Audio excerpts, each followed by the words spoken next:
The Leon Lett play really is, and I get this question. I mean, 31 years later, we're still talking about it, which is crazy. Think about that. The play meant nothing in that game, but yet it made something to a lot of people, hundreds and thousands of people. And I'll never forget that day. And I'm going to give you the inside story of that play. And I'm not sure Billy has ever really heard this part of it before, but I went out. First of all, when you're a kid and you're a little boy and you're in mom's backyard playing, the place I wanted to play, our Super Bowl in mom's backyard was Pasadena. Fred Biletnikoff. I was Fred, Oakland Raiders of the 1970s playing the Super Bowl in Pasadena. I'm living my dream. And I remember going out an hour before the game. I had everything on except my shoulder pads and jersey, but I had my game pants, shoes on, everything, just walking, taking it all in. And I said a prayer that I'll never forget. I prayed before every game, right? As Billy would as well. But this one was different. And I went to the 50-yard line. I took a knee and I just said, God, let me glorify your name more than mine today, more than any other time.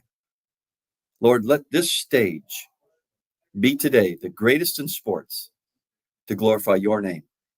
Honestly, guys, I got up, selfishly speaking.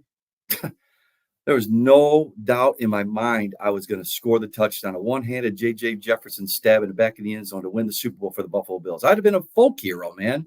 They'd have never let me off the plane if I would have scored that touchdown to win it in the third one. Now, this was our third one. But no, God gave me Leon Lett.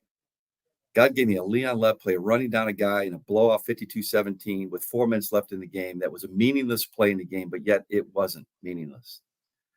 I didn't know that until after the game. When the owner came up and talked to me, I was like, wow, that meant something to him. And then I get back to One Bills Drive and the hundreds and hundreds and hundreds of fan mail letters every day in big boxes. Every day. And this went on for a long time. And still today, 31 years later, I still get at least, I got a couple of them over here today signing these. And they all talk about Leon Lett. Most of them talk about, hey, man, what a great play. You inspired my kid. You inspired me, blah, blah, blah.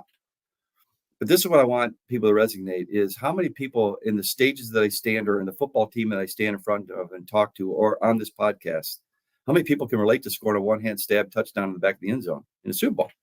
Nobody. Hardly anybody. Okay, but how many people can relate to never giving up? Everybody. See, that's how God works. God always knows the outcome. His timing is always perfect. And I can honestly say this today. I couldn't have said this at the moment, but I can say this today.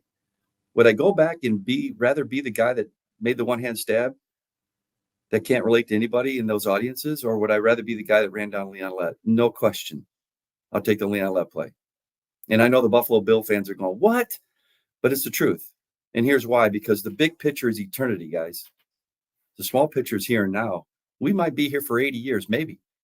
How many people can you impact in 80 years? It's going to go fast. Me and Billy are already getting up to close to 60 here, and it goes fast. Our kids are gone. We're empty nesters. It goes fast. How many people can you impact in those 80 years? I don't ever want to take that for granted. And the closer I get to that 80, the more urgency I get to impact people. And what a great way to do that through a book like Never Giving Up or coaching kids at Aurora University or whatever that is, or being on this podcast. So, guys, that's who I am in a nutshell.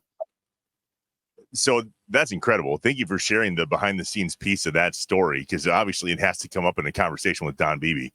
I'm curious, did you ever sit down with Leon and do an interview or talk to him after that? Because I love your side of the story, and I'm fascinated by what he said and how it impacted him in his life.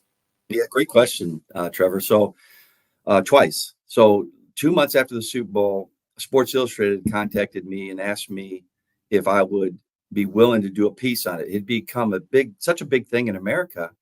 So many people and articles were being written about it that Sports Illustrated wanted to do something on it. I was like, man, the pinnacle of news? Sure. In the world of sports, I said, yeah, let's do it as long as Leon's okay to do it. So we met in West Palm Beach, Florida at a coffee shop. I'm always early. So I showed up early. I wasn't nervous, but I was like, I'd never met this guy. And in walked this huge man in the threshold of this coffee shop, right? So obviously I knew it was Leon. So I walked right over to him, shook his hand, and I said, Leon, I agreed to do this as long as there'll be no physical abuse. It kind of cracked. He kind of shy, very shy guy. I come to love him, the guy. And we sat there, and Austin Murphy was the reporter that did the article, and just got to really know this guy. And just to hear his side of the story was quite compelling, to be honest with you. Then years later, we met to do a documentary on it. It never got funded, so it never came out. But we spent 3 days together. We did a reenactment at Northern Illinois football field. This time he actually scored the touchdown, and I was on his back. And all these things. But yes, I do know Leon very well. I could text Leon right now and he'd respond right away. And we become friends over the years. And he is just a really good guy. And the nice thing about it is when you can go through adversity and humble yourself and still use it to impact people, that tells you a lot about a man's character. We just come from completely different perspectives, but our message is the same. Okay.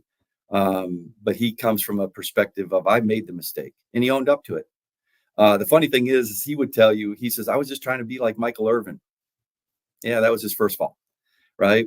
So, just score the touchdown, he'd have been a hero. And just so you guys know, you might not know this or not, but that would still be a record in the Super Bowl for most points ever scored, 59. But that record is the 49ers 55 against the Broncos. So that would have been a record, and Leon would have scored it.